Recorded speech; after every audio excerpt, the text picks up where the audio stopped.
Salam, Bapak Ibu Saudara yang terkasih dalam Kristus.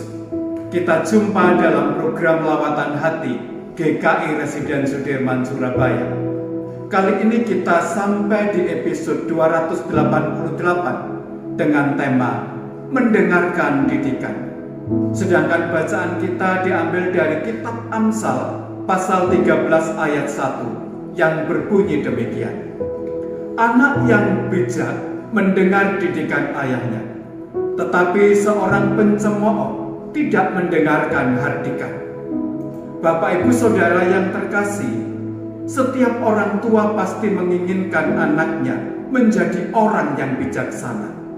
Oleh sebab itu, orang tua akan mendidik anak-anaknya dengan sungguh-sungguh dan secara terus-menerus.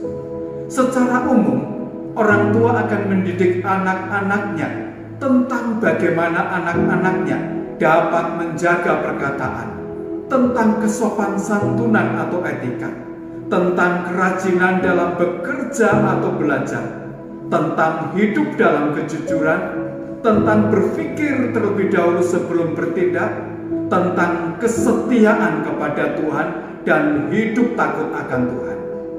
Orang tua akan melakukan banyak cara untuk mendidik anaknya. Ada yang mendidik dengan cara yang halus dan lembut, namun ada pula dengan cara yang keras, dengan harapan supaya anak-anaknya menjadi orang yang baik dan takut akan Tuhan. Orang tua akan terus mendidik anaknya meskipun anaknya menangis. Bahkan ada yang tidak mau mendengar didikan serta melanggar didikan orang tua.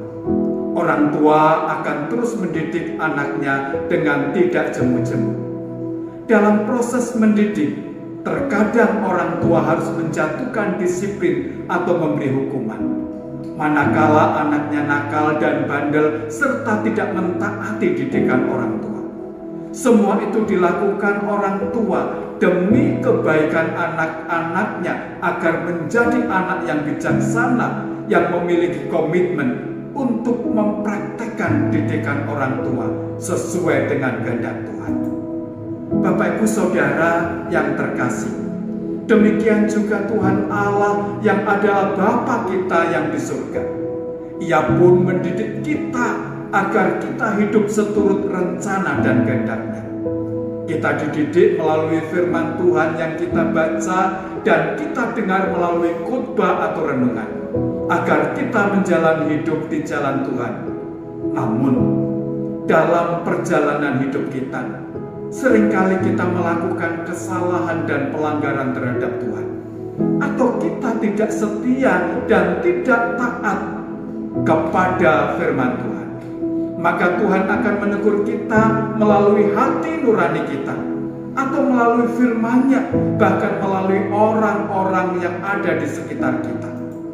Dan ketika kita ditegur oleh Tuhan melalui firman-Nya atau orang lain, seharusnya kita sadar dan menyesal serta bertobat.